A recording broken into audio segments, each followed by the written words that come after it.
こんにちは、まみくさんです。とても気持ちのいい天気なので、今日はお庭からお届けしています。もうかれこれ2週間ぐらい雨が降り続けていたので、貴重な太陽、ビタミン D を浴びながら動画を撮っていこうと思います。今朝、この色付きのレンズの老眼鏡が届いたばかりなので、早速かけてみました。ですね、私はスイスのイタリア語圏の田舎に住んでいるんですが、普段はジュエリーを作りながら生活をしています。でこのチャンネルでは、このような環境でどんなことをして生活をしているのかというのをお届けしているんですけれども、たまには前回のようにアコーディオンを弾いてみたり、ジュエリーの紹介をする会があったり、お出かけブログの時もあったりと、いろんなことをお見せできればと思っています。今回は最近の出来事を、お伝えしようと思います。以前アトリエルームツアーの動画で、未来のアトリエを制作中であるということを少しお見せしましたが、最近、1ヶ月ぐらいマルコがまとまった休みを取れたので、少しだけ作業が進みました。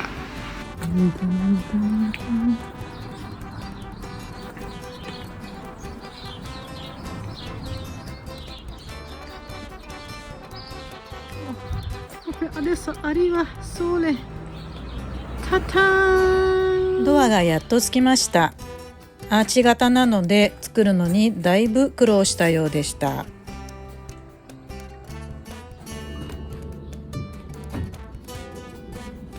これくらいならお手伝いできます。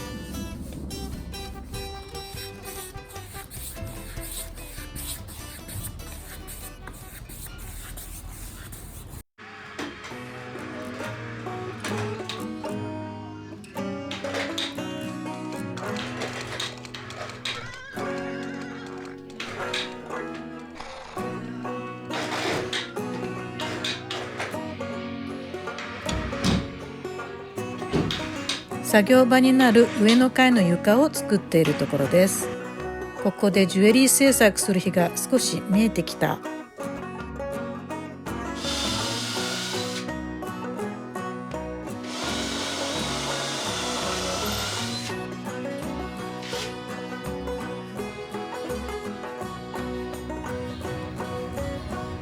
見下ろした下の階は展示スペースになる予定です。張り終わった床の板はさらに下の階の天井に当たる部分になります。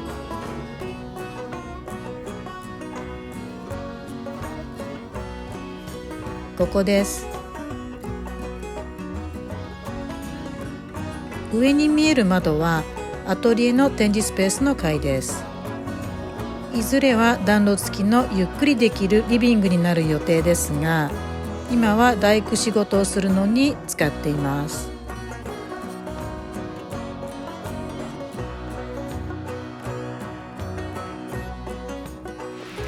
2月はマルコが誕生日を迎えました。以前からピザをよく作ってくれているので、美味しさバージョンアップに向けてポータブルのピザ用窯を息子たちとお金を出し合ってプレゼントしました。トッピングはそれぞれ好きなものを自分で。次男はハムとキノコ、ゴルゴンゾーラとモッツァレラ。高温で焼くので1分もしたら様子を見ながらピザの位置をずらさなければなりません。薪を入れるのが窯の奥なので気をつけないと火に近いところが焦げてしまうのです。はい、美味しそうなのが焼き上がりました。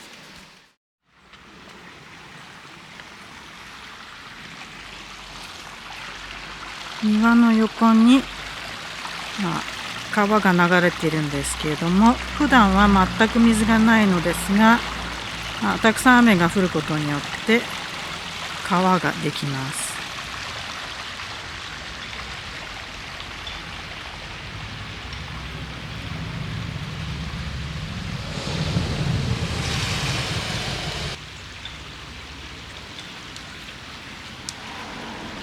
ラッパ水仙が咲いて春が訪れてきた感じですね。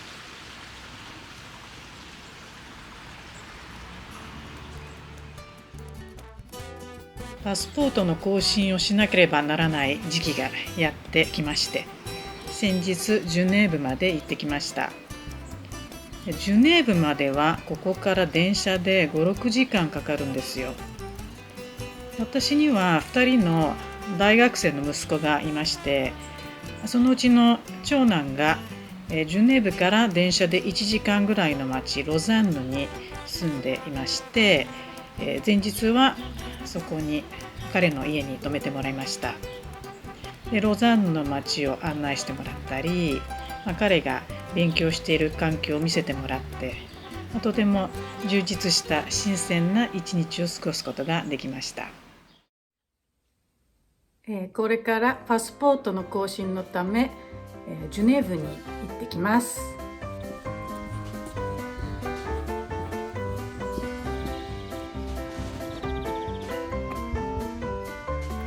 家から歩いて1分もかからないところに駅があります。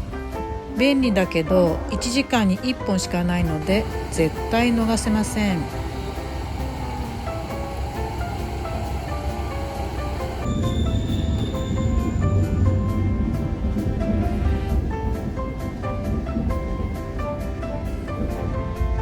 旅のお供には欠かせないコボ、井岡旬の大書、続きが気になって旅の行き帰りで一気に読み終わった。ム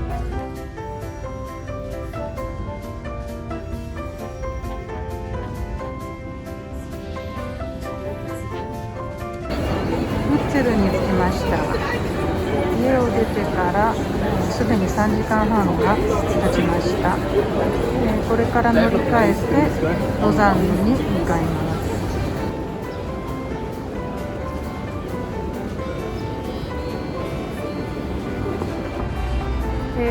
ロザンヌにいます。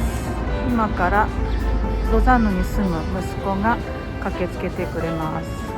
今晩はここに泊まって明日ジュネーブに向かう予定です。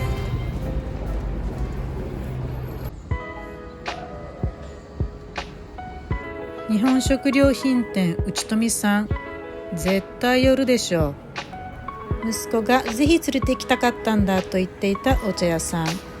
茶葉を買うことはもちろん、好きなお茶を入れてもらってテイクアウトできるのも嬉しい。飲みすぎた次の日の朝に飲みたくなるような紅茶をゲットしました。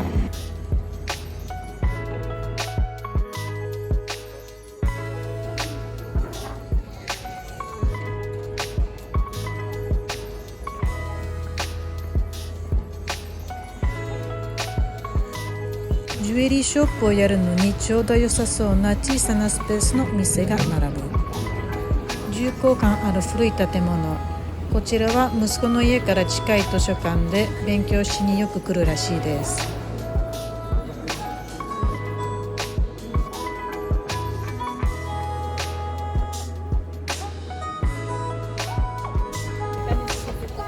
その奥の上の方にあるノートルダム大聖堂まで登っていきます。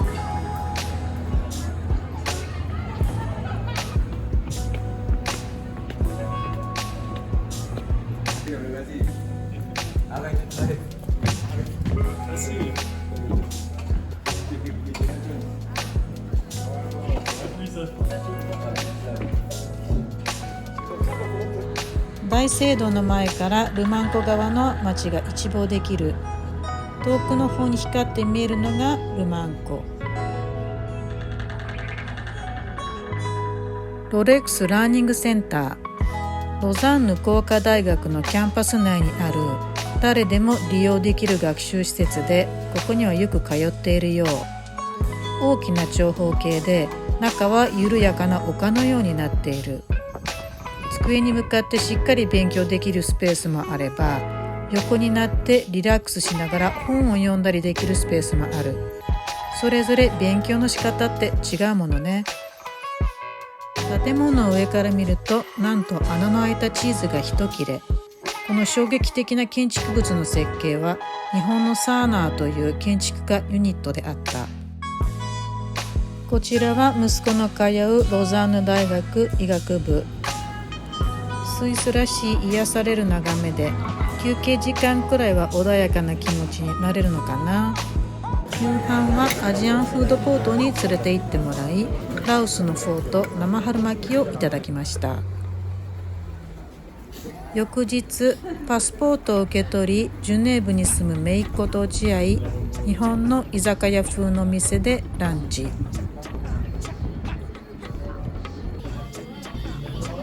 とりあえずビール、鶏の南蛮漬け、そば、鶏ポン酢、カツカレー。内装は昭和な日本を再現してあり楽しめたが、食事は日本人が作ったような味ではなかった。旧市街をブラブラ。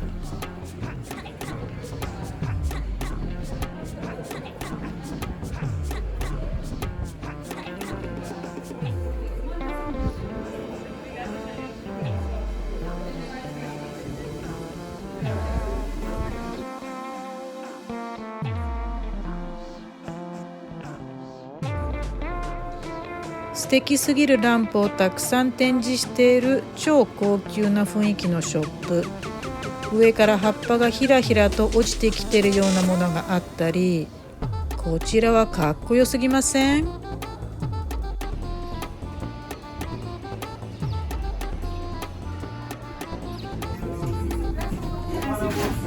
姪っ子が連れて行ってくれたカフェ、すごく好きな雰囲気。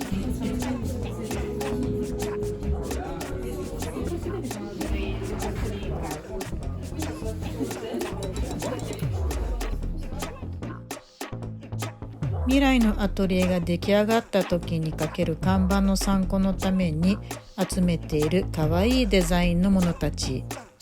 この後泊めてもらった次男の住むフリブールのものがメインですが、ロザンヌとジュネーブのものも数点あります。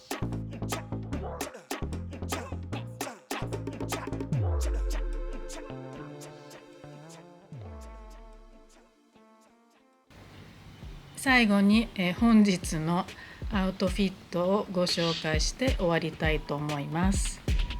でまず届いたばかりの今かけている色付きレンズの老眼鏡は GLAS、グラスと読むんじゃないかと思います。そちらのメガネになります。でこちらはシルバーのフレームにグレーがかったレンズがついています。その他にグリーンであったりブルーのものがあり、どれもうっすらと色が入っているので、暗すぎることがないので、今日のような眩しいけれども老眼鏡がないと過ごせないっていうような時にぴったりだと思いました。こんな感じです。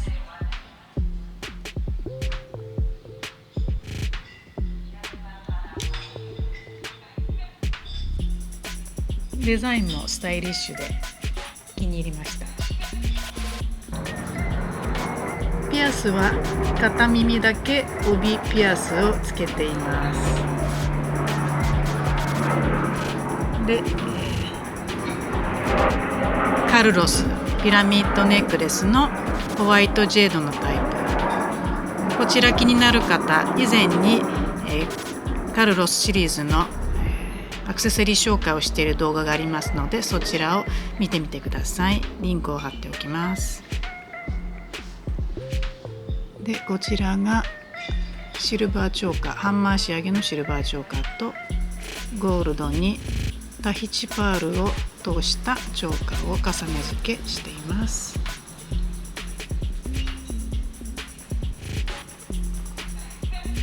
でトップスはケンゾーのラグラン袖の薄手のニットで、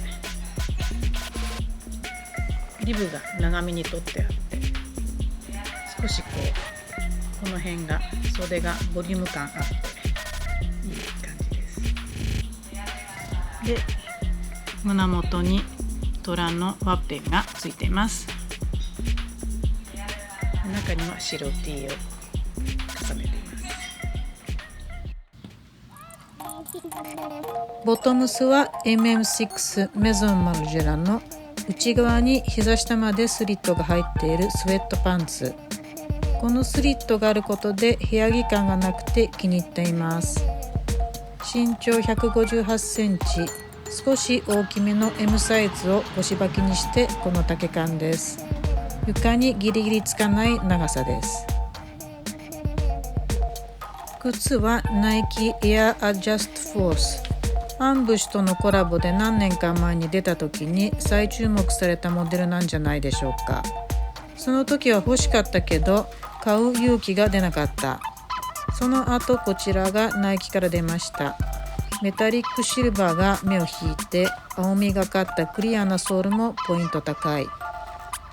パンツがワイドなので派手な感じを主張しすぎずチラチラ見える感じが良いですね。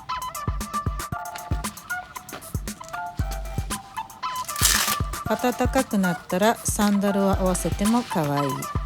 こちらビルケンシュトックアリゾナのビッグバックル。ハイシャインブラックエナメルタイプです。なんかとっても日差しが強くなってきました。それでは皆さんまた次の動画でお会いしましょう。まみきさんでした。